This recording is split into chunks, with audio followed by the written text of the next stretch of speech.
Hello students, today we are going to discuss one more practical question based on partial reissue of shares. Partial reissue of shares means कि suppose company ने 100 shares forfeit किए and at the time of reissuing company is not reissued all 100 shares, maybe 50, maybe 60, maybe 80, यानी 100 shares आपने वापस तो ले लिए हैं लेकिन वो 100 के 100 आप वापस रीइशू नहीं कर रहे हो, उसमें से कुछ शेयर्स ही रीइशू कर रहे हो, तो इसको हम क्या नाम दे देंगे? Partial reissue of shares. Clear? See the question. Blue Limited issued 10,000 shares of rupees 10 each. Here name of the company is Blue Limited and issued shares are 10,000 and what is the face value of share? 10 rupees. Each payable, how company is collecting rupees 10 from the shareholder? Payable 3 on application. Application के time पे shareholders will pay 3 rupees.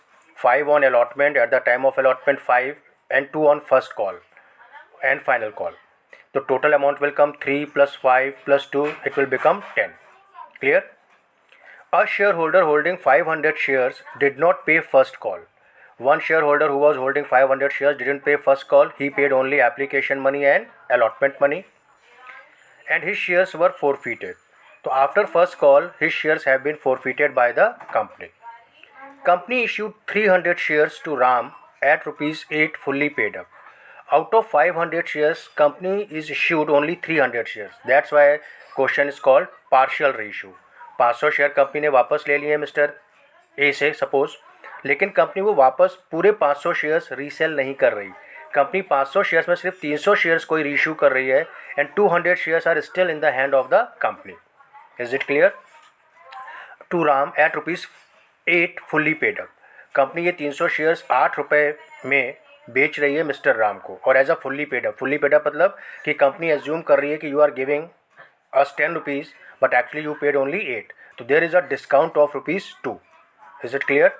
Pass journal entries and draw balance sheet.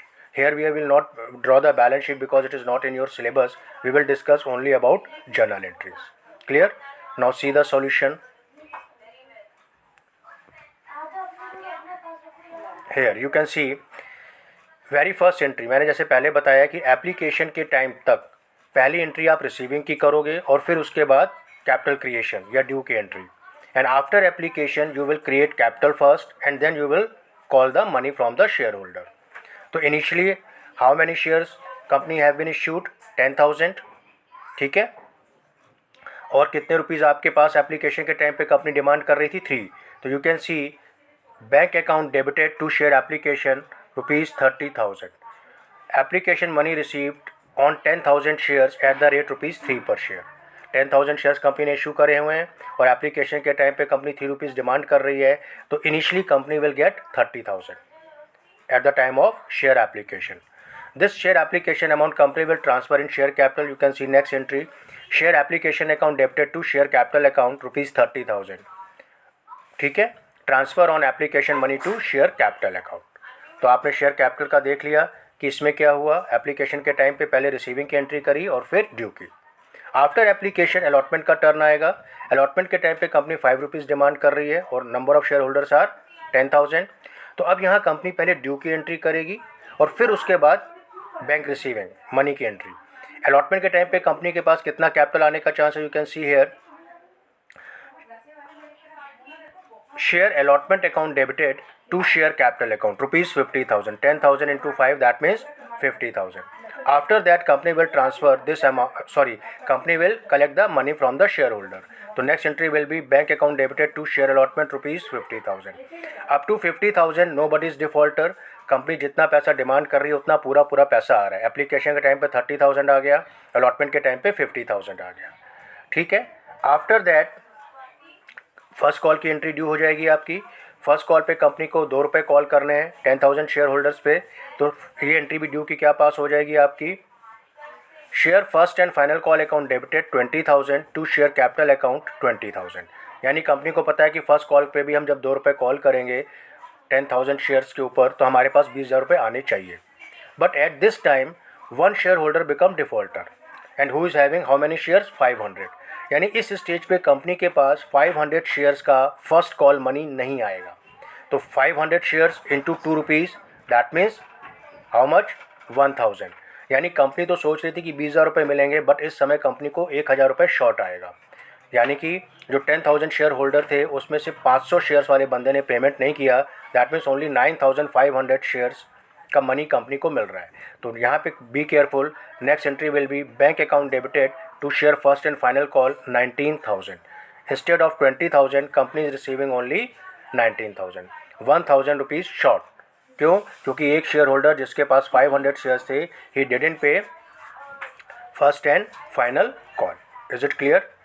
Now company will forfeit his shares. ठीक है, forfeiture के time पे मैंने आपको बताया हुआ था कि आप क्या करोगे, you will reverse share capital with called up amount. फिर कॉल्ड अप अमाउंट को ब्रेक कर लोगे 2 पार्ट्स में, what is the paid up amount and what is the unpaid. तो यहाँ पे कॉल्ड अप कितना है, 10 रुपीज़। कंपनी फोरफीचर कब कर रही है, आफ्टर फाइनल कॉल। तब तक कंपनी अपनी बुक्स में 10 रुपये से एंट्री पास कर चुकी थी। तो company will reverse share capital with ₹10 on 500 shares. Clear? तो you can see here share capital account debited 500 into 10, 5,000। अब आपको ये देखना है इस 10 में से कंपनी को कितने पैसे मिल चुके थे। उसने एप्लीकेशन मनी पे करा था 2 रुपीज़ का, उसने अलॉटमेंट मनी पे करा था। ठीक है, तो टोटल 3 रुपीज़ का उसने एप्लीकेशन मनी पे करा था और 5 रुपीज़ का अलॉटमेंट मनी, यानी 8 रुपीज़ कंपनी को मिल चुके हैं। तो whatever company received that is a capital gain for a company, that amount company will put in share forfeiture account. तो you can see here company credit कर रही to share forfeiture account ₹4,000। कैसे? 8 rupees जो paid up है into 500 shares, 8 5 जा 40, तो 4,000 amount आ गया। What is unpaid? सिर्फ उस बंदे ने फर्स्ट एंड फाइनल कॉल का पेमेंट नहीं किया, तो 500 into 2 that means only 1,000।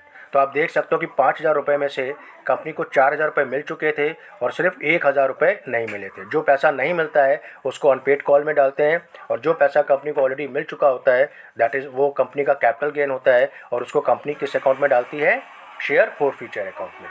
Clear? After that company will री इशू दीज शेयर्स। कंपनी ये जो शेयर्स री इशू कर रही है, ये किसको री इशू कर रही है, किस रेट पे री इशू कर रही है, 8 रुपीज़ पे। लेकिन पूरे 500 शेयर्स री इशू नहीं कर रहे, ओनली 300। तो you can see here bank account debited 300 into 8, 2400 company के पास आएगा एज फुल्ली पेड अप, और कंपनी शेयर कैपिटल क्रेडिट करेगी, जो लाइबिलिटी क्रिएट करेगी फुल 10 रुपीज़ से करेगी। 300 इंटू 10 दैट इज़ 3,000, और बैलेंस जो आएगा 600 that is a discount loss for a company, और this loss company will put in share forfeiture account. तो आप कह सकते हो कि जब कंपनी ने शेयर्स फोरफीट किए थे तो company is getting profit of ₹4,000, while company is reissuing 300 shares, company is incurring loss of ₹600। Now very important, we have to transfer the balance profit in capital reserve. How? See very carefully.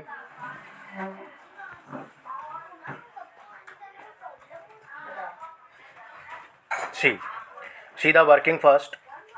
देखिए, in case of partly reissue of shares only the proportionate amount of share forfeiture after deducting loss on reissue will go to capital reserve. हमें इसमें क्या करना है, 500 share का profit हमारे पास कितना था जब हमने फोरफीट किए थे, 4,000। इस 500 शेयर्स के प्रॉफिट में से हमें 300 शेयर का प्रॉफिट अलग कर लेना है। यूनिटरी मेथड लगाएंगे। सिंस 500 शेयर्स पे 4,000 प्रॉफिट आ रहा है, तो 1 शेयर का profit 4,000 upon 500, therefore profit for 300 shares will come how much, it will come 2,400। Total profit तो रीइशू के फोरफीचर के टाइम पे 4,000 हुआ था, लेकिन जितने शेयर्स हम रीइशू करते हैं उतने शेयर्स के प्रॉफिट को अलग कर लेते हैं, that profit is coming 2,400। And while we are reissue this 300 share, तो loss on reissue of shares कितना हुआ था अपने को, 600। तो now we have to transfer the amount in capital reserve only 1,800, 2,400 minus 600। This point is important. Clear? इसीलिए देखिए last entry क्या कर रहे हैं हम लोग यहाँ पे, share forfeiture account debited to capital reserve only 1,800। हम ये नहीं कर रहे कि 4,000 में से 600 माइनस करके बैलेंस प्रॉफिट को ट्रांसफ़र करें। हमने क्या किया है कि 4,000 प्रॉफिट था, लेकिन वो 500 शेयर्स का था, लेकिन अभी 200 शेयर्स कंपनी के पास हैं और कंपनी ने सिर्फ 300 शेयर्स रीइशू करे हैं। तो आपको क्या करना है, 300 शेयर्स के प्रॉफिट को अलग करके उसी में से 300 शेयर्स के लॉस को माइनस करना है।